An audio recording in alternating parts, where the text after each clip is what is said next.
You're with the Break-a-Leggers! And we're in the Midlands at the Grand Theatre, Wolverhampton. To see the UK tour of the musical Beautiful. So stay tuned to find out how many legs. Whether it's break a leg or leg it.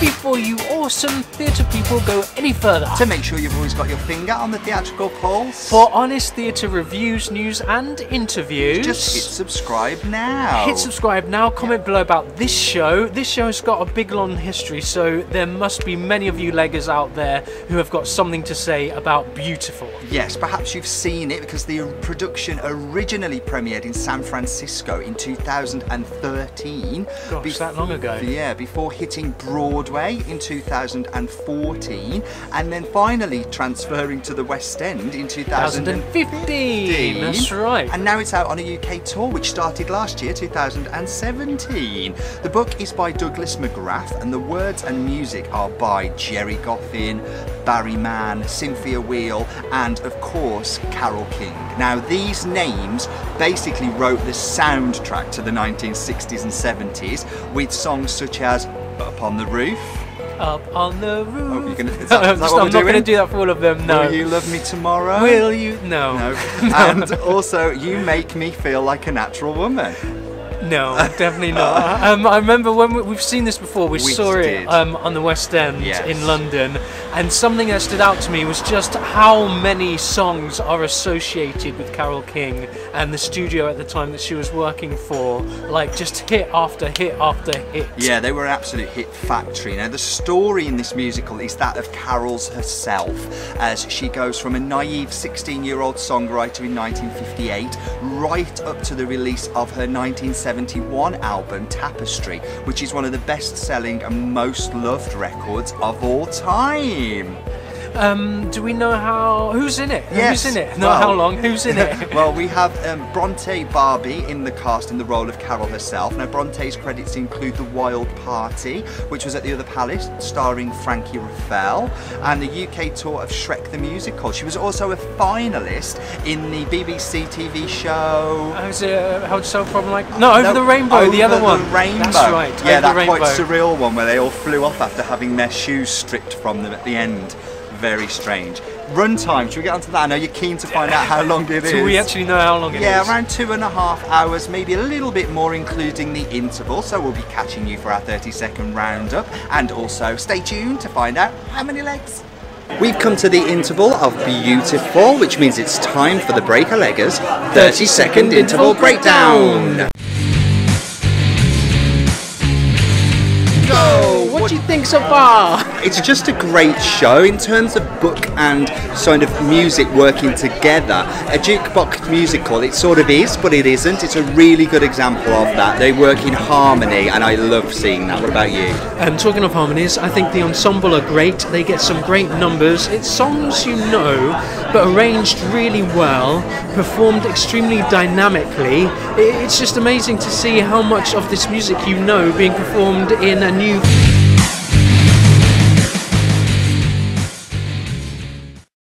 Come to the end of Beautiful here at the Grand Theatre, the beautiful Grand Theatre in Wolverhampton. Quite fitting title for this venue, quite actually. Fitting, yeah, it's a really nice venue. So, did it live up to the piece? Being beautiful, what did you think? Yeah, I mean, in terms, something I touched on the interval breakdown, in terms of jukebox musical and all the things that can go wrong with them, I think, you know, when you're going to take a catalogue of songs from either an era of one specific artist, it's easy to use a very ridiculous plot device in order to tie them all together. See our Bat Out of Hell review just up there as a prime example of that. But this is the exact opposite of that. It helps that it's set in the songwriting world, so the songs all feel entirely natural. Very spontaneous, just jumping to piano, composing a song, and then jumping into the performance of the actual artist who recorded it. Yeah. It's very natural, it fits very well, it doesn't feel as if it's being shoehorned in. And I think that's the beauty of the book, really. The book has been written in such a way as to not try to make it an original story, make it a story of Carole's journey, but set in the moments that she wrote these songs. And that is an absolute skill, and it's also a joy. For that alone, I would say that this is the gold standard of jukebox musical writing.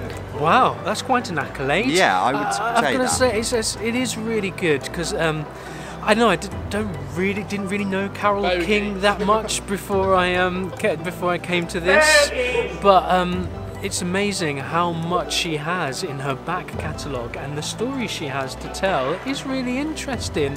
How she finds her voice, how she finds her style, to then come to arrive at this fantastic top album that she had, Tapestry. You know, it's a great story in itself. Before it's even taken, translated and transposed into being a book, she has a great story to tell. And that's it. And then the skill is taking that book, taking that fantastic music and turning it into an all singing, all dancing, fantastic production, which is again what this is. It's a great production. Really it's good, slick. But do you know what? It's very, very slick, but it's also surprisingly simple. It's not massive set pieces. It's actually very little, you know, I disagree. I think it is big set pieces, but it moves so smoothly. It seems simple. Yeah. The use of trucks sliding set on and off, just the orchestration, we'll come to orchestration, but the orchestration of the company amongst the space moving on seamlessly, it's deceptively simple when actually there's a lot going on to make it look so simple. Possibly right, but they do use the same sort of bits of set and same ideas throughout the piece. It's not like suddenly in Act 2 you're hit with an entirely different concept, or a new bit of scenery comes on that you're not familiar with. It is stuff that's just done throughout. There's no real surprises in it, but what is done is really effective, and I think that's the point for me. It doesn't need to be over the top. It doesn't need to be, oh wow, where have they been hiding that? There's a 42nd Street reference there. See our review for that, where they bring in something that you're not expecting. And do you know what? Whole back catalogue is coming in. Yeah, but it didn't help the piece. And do you know what? This goes to show that you can have that without. Strength is in the piece. The strength is in the piece. Yeah. Let that do the talking. I think music-wise, I've got to say also what stood out is obviously Carole King is a musician, a piano player, as are meant to be everybody else. And the way they work that in with the MD playing the music, but they've put into the performance such, they've got every nuance of the piano, where they should be playing it, whether they're up in the high notes or low notes, and when it is, and there's a camera looking down at it, so it's exactly as the performers are performing it, which is a really nice touch. And that's quite a really nice directorial stylistic choice. Back to the original direction. Matt Smith, UK music supervisor on this show, has done a fantastic job, because it's a choreography unto itself. Yeah, it is. You're not a getting dance up and dancing, but you are of the hands. You are, and it's choreographed to that, and that's exactly what it is. Yeah. A dance to the hands. So not only not a hand job, are they singing, but they are also having to know where they need to be on the piano to accompany themselves, even though they don't play piano. And in order to sort of really accentuate what they are doing, because when you're a musician and you don't just play music, you feel music, and you've got to believe that all those actors on stage are feeling those moments they have with the instruments, which they do very well. They have put a lot of effort into that, and it translates. It's really good. Absolutely. Let's go on to anything else before we get on to performers. Lighting, I thought, was great. Again, use of spots and also backlit sort of sections, I thought they were great. Stuart Porter is the lighting designer on this show, and I really enjoyed that. Oh, along with Peter Kaczorowski. Yes. And what did he do? He's lighting design as well. Okay. Set was great as well. Yep. Derek McLean is the director, but brought together all by Mark Bruni, the actual director of the show. Okay, performances. Let's go on to performances. Performances, got to say, ensemble were absolutely it's great. Great ensemble show. Everybody gets a chance. They get a moment, feature. Don't they? Yeah, they all get the big songs and the arrangements of these big songs. You know know the songs, but they are arranged in a musical theatre kind of way. They Yeah. build, and it's a bit of a different shape to what you know.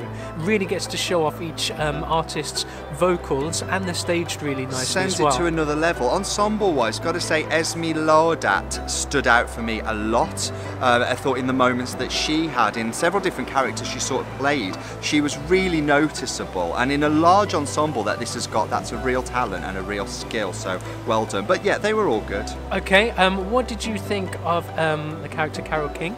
The Played character by or the actress? The actress. The actress that was playing Carole. Now, I don't want to sort of compare the two. We are lucky enough to have seen this in the West End. We actually saw Cassidy Jansen, who's just done a stint in chess at the ENO with Michael Ball. She was Carole when we saw it. For me, she sort of captured Carole a little bit more naturally than BRONTÉ did. For I think BRONTÉ played a sort of... She played what she thought Carole King should be rather than playing Carole King, and even in her singing style there were certain moments that I really felt were forced Carole impersonator or trying a bit too hard rather than just letting her natural voice shine through, because she's talented, she's very, very talented, but yes, for me it was just a little bit lacking, and I think that's because we've been spoiled before. I was going to say, it sounds as if she had an uphill battle, because we've already seen someone do it phenomenally well in London, and also trying to recreate someone that's already known. Yeah. For me, I thought she did well. I saw her journey. I wasn't blown away, but I thought she did a solid sound job. She had a real vulnerability about her in terms of, I like the journey of her finding her voice and almost being walked all over, but just having a bag full of talent. So I enjoyed her performance. We had a understudy on today, so instead of Kane Oliver Parry playing Gerry Goffin, we had Grant McConvey. Gotta say, I wouldn't have known. He was great. He was great. Yeah, lovely well done, tone you. to his voice. Yeah, really good. So it's a solid accompaniment to BRONTÉ. Yeah, but the stars of the show for me... Two other great parts. Two other great parts which were perfectly pitched. I didn't have, they were exceptional in what they did, and that was Amy Ellen Richardson in the role of Cynthia Weil and Matthew Gonsalves as Barry Mann. Both of them were hilarious.